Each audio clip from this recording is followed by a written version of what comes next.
आज आपण एक पार्टी वेअर ड्रेसचा पॅटर्न बघणार आहे. त्यासाठी हा मी एक बेसिक बॉडी ब्लॉक बनवलेला आहे. हा यूज करून आपल्याला ते पॅटर्न बनवायचं आहे. आता मी हा जो बॉडी ब्लॉक आहे तो प्रत्येकाने अकॉर्डिंग टू युअर साईज प्रमाणे आपल्याला हा ड्रॉ करून घ्यायचा आहे.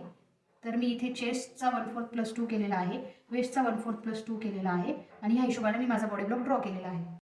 तर तुम्हाला हवी तेवढी ह्या ड्रेसची जी लेंथ आहे ती घ्यायची. अकॉर्डिंग टू ह्या ड्रेसची जी लेंथ आहे ती नीपर्यंत आहे. तर मी आता याच्यातनं माझा बॉडी ब्लॉक काढून घेते. इथे मी एक अंदाजे माझा जो गळा आहे फ्रंटचा तो मी ड्रॉ करते आहे. एक 5 इंच साधारणतः तुम्ही गळ्याची उंची घेऊ शकता. आता हे पॅटर्न बनवताना आपल्याला एक साईड असं जास्त फोल्ड करून आणि एक साईड कमी काढायची. ती ह्याच्यासाठी की आपल्याला ह्या साईडला फ्लेअर द्यायचा आहे. तर आपल्या स्लीव्हच्या अकॉर्डिंग हे माप यावं म्हणून आपल्याला ह्या साईडने एक्स्ट्रा फॅब्रिक ठेवायचं आहे. तर आता कटिंग करताना मी ह्याप्रमाणे जो माझा बॉडी ब्लॉक आहे तो कटिंग करणार आहे.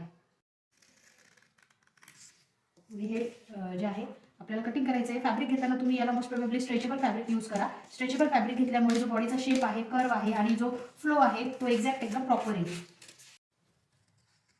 नेकलाईन पण आपल्याला याची कटिंग करून घ्यायची आहे. आपल्याला हे पेपर पॅटर्न कटिंग करून घेतलेला आहे. तर कटिंग केल्यानंतर आपल्याला काय करायचं आहे, इथून जी मार्किंग आहे आपली एक साईडची जी मार्किंग आहे ती करून घ्यायची गाईडलाईनसाठी की आपला जो ब्लॉक आहे तो दुसऱ्या साईडला कसा दिसेल. तर ही अशी माझी मार्किंग झाली. इथे आपल्याला मार्किंग करायची नाही कारण आपला जो पॅटर्न आहे तो 1 ऑफ शोल्डर आहे. यामध्ये आपल्याला सीम लाईन पण दाखवायची आहे. तुम्ही जेवढं ठेवू शकता ते 2 इंचापर्यंत आपल्याला याच्यात जे मार्जिन आहे शिवण्याचं ते एक्स्ट्रा ठेवून मग आपल्याला कटिंग करायचं असतं. तर आता हा ब्लॉक झाल्यानंतर मला स्लीव्सच्या अकॉर्डिंग माझं मेजरमेंट हवं आहे. याला 1/4 स्केल म्हणतात. ही स्केल यूज करूनच मी पूर्ण जे ड्राफ्टिंग आहे ते बनवते आहे. तर आपल्याला जी शोल्डरपासून स्लीव्सची जी उंची आहे ती मोस्ट प्रोबेबली आपली 21 इंच असते फुल स्लीव्सची. तर हे 21 इंचापर्यंत असं मार्किंग करून घ्यायचं आणि हे मार्किंग केल्यानंतर याला आपल्याला पूर्ण असं फ्लेअरमध्ये ब्लॉकपर्यंत खालपर्यंत आपल्याला अशी मार्किंग करायची राऊंडमध्ये. मग एकदा तुम्ही डार्क लाईनमध्ये करू शकता म्हणजे आपल्याला कटिंगला ते इझी जातं.